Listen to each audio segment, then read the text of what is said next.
All right, Michael, you want to take it away? Sure. Yeah, I don't think this is going to be a long call. And Tim, I'll let you provide the updates here in a second. So if you want to tee that up. Yep. But the main things that we wanted to try to accomplish today is to touch base and let everybody know where we are from a fundraising standpoint, because we just opened our bank accounts about 7 weeks ago. And I would say we are pleasantly surprised with how it's gone so far. So we'll give you an update in a second. And then the second thing we wanted to do is talk about the 55th anniversary celebration and what we're going to ask of all the decade leaders and anybody you choose to get to help you. So Tim, you want to start with where we are from an update? Yeah. Hopefully, and I don't know if you can see this, DJ, but Try you're to familiar with this. Can you make that larger, Tim? Yeah, I can present it actually. So as of today, our total soon-to-be cash on hand will be $87,250. You can see that through the donations with a total pledged amount of $265,250. And I know Michael left me a message earlier that we do have another $10,000 that was pledged over the weekend from somebody. And from Paul Neff, by the way, DJ. So we've been really excited. As you noticed there, Will and Doug, we've had a number of people that stepped forward. The first column there, when we say one time, that's really people that are writing checks right now. In many cases, like Doug's, who's on this call, their one-time check is the beginning of a 5-year pledge. So, but we currently have in the bank that $87,000. You'll notice a few of these have been earmarked. So I think it's important for everybody to keep in mind that if you have a brother, as we're talking to people, and we have someone that feels strongly about how the money should or shouldn't be spent, they're able to let us know that. Like the $25,000 anonymous contribution is specifically earmarked for house repairs. So our accounting procedures and protocol are set up to be able to honor earmarks. So someone could say, hey, I want my money to be for a scholarship purposes. We could do that. If they want it specifically to go to Housing Corps, we can do that. That anonymous individual came to us, wrote a $25,000 check, and did request that their contribution remains anonymous who it is, and that's something else we can handle. So the fact that our bank accounts were just opened 7 weeks ago and we're up to almost $90,000, we're really excited about. And that's probably not even, let's say, not as important, but I think maybe what's so impressive, total 13 or 14 people have committed to over $250,000 over the next 5 years. So, without even really kicking this thing off extensively and going to the masses, we've had a lot of interest in people that are excited about what we're doing. So we'll pause there. And you guys have any questions? No. I think I think that's pretty amazing. I give you guys a tremendous amount of credit for doing that. I'm kind of surprised you've gotten that much, to be honest with you, but I'm glad to see it. And I think the approach that you're taking on trying to get brothers to donate is a fantastic approach. You're just not knocking on doors asking for money. You're doing more than that. And I think just by asking money from people, that turns them off. And maybe what you've done is the right thing. And thanks for doing that. I think you guys done a super job. We appreciate the feedback, Will, and yeah, it's so much more than just asking for money, as you mentioned. We really want people to invest in the future, the fraternity, the chapter itself, as well as the brothers. One thing that's not highlighted on this is Vic Giaconia is also. We asked him to do some research on a website, and he is pledged for a 1-year CRM platform.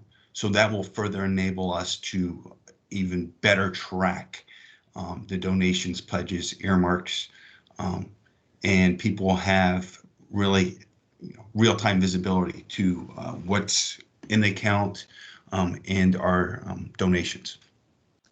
Yeah. So that'll be coming out soon. The other interesting thing to think about, as we build towards the 55th, I had a brother Friday night that I was talking to, and we were just together and we talked about the foundation, what we're doing. He'd never heard of it. And he said something to me to the extent of, gosh, I wish I could help. I just can't write a check. And I said, well, how about $166 a month for 5 years? He's like, what? And I said, so you could pledge $10,000. That's just $166 a month for a 5-year period. And he looks at me and goes, I can do that. He's like, no problem. He said, so that's $10,000. He said, yep. He said, you tell me where to start sending it. I'll have it set up. So I love the way we've got this thing set up. It's allowing people with different financial situations to all feel like they're pitching in, which is that's what it's all about. So, yep. All right. I think 55th celebration next, Michael. Yep.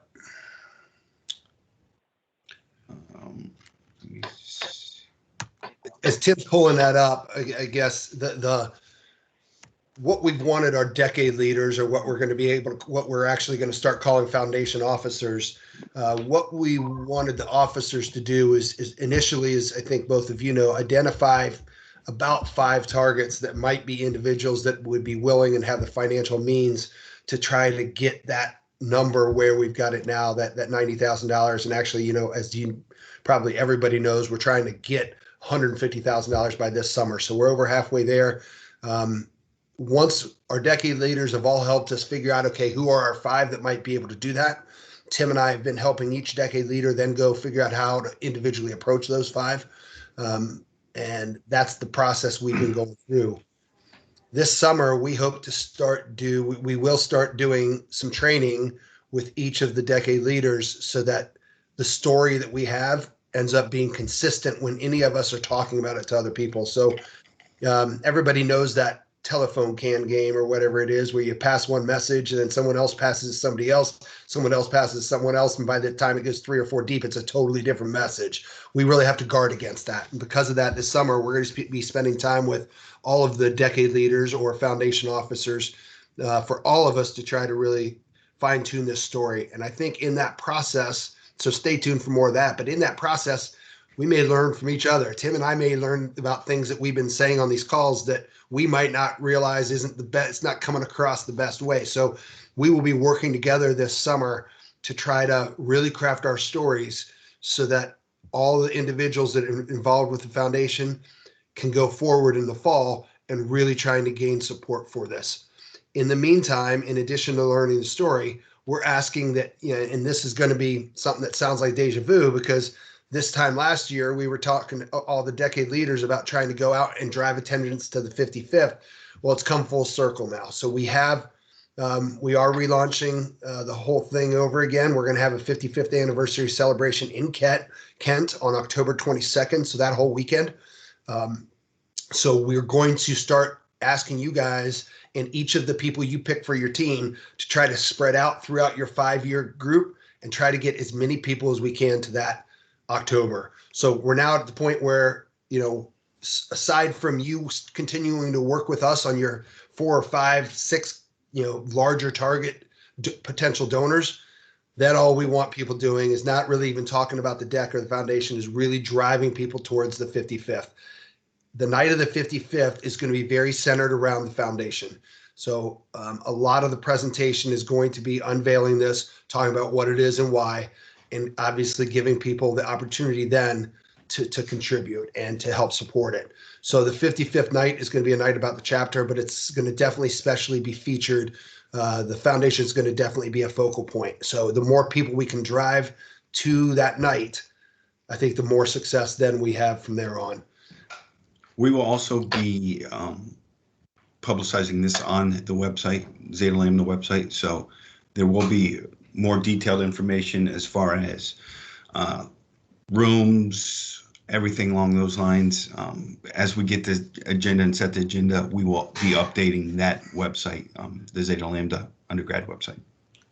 One of the other things that we're planning on doing, we are going to have a happy hour, just a short couple-hour happy hour at the hotel on Friday night out on the terrace. So we've reserved the terrace. I think we can only have 50 people there. I think that's the max. So it's It's not going to be open to everybody. We're going to do a little thank you for our early donors to the foundation. So those people on that list and the other people that step forward the next 3 or 4 months, the foundation's going to throw just a small happy hour.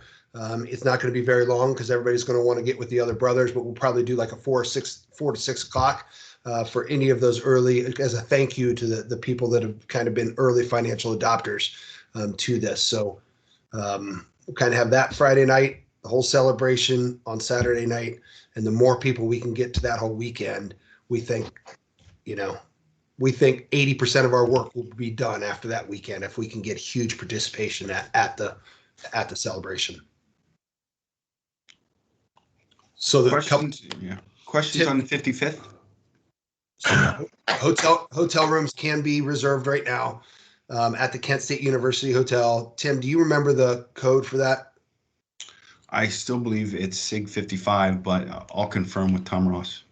Okay, so we'll get an email out to all the decade leaders confirming the code. I've already booked my room, so I'd encourage people make plans to attend the Friday and Saturday of October 22nd and book in their rooms right now. The more you guys can get that word out to everybody that we can get to, the better.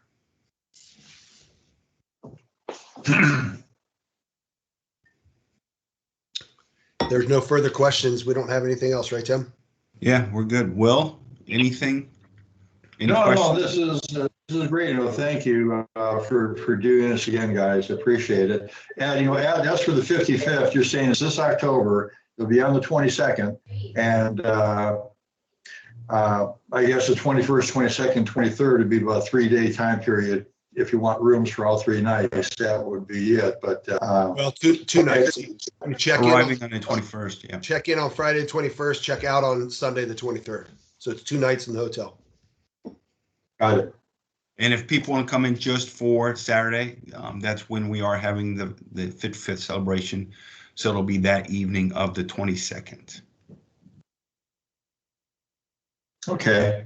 Now, are there any special rates for this? Were any special rates set up like there were last year? Yep. Yes. That's the code. Tim thinks it's SIG 55. I think it went to something else, but you might be right. We'll get that code out via email. And I think if someone wants less expensive rooms, they could stay out by the highway too, but I don't know there are any special rates for those. I think we're just doing the Kent State University Hotel. Okay. No, sounds great. All right. Thank you both. Reach out to us individually if you have any other questions. Thanks for joining. Okay, Michael, Tim, thanks. Hey, thanks again. I'm sorry there's more people weren't on here, but hey, this was good. I think you guys are doing great work. Thank you, Will. Thanks, Will. Have a great night. Thanks, Bye. You too. Thanks, Bye now. DJ.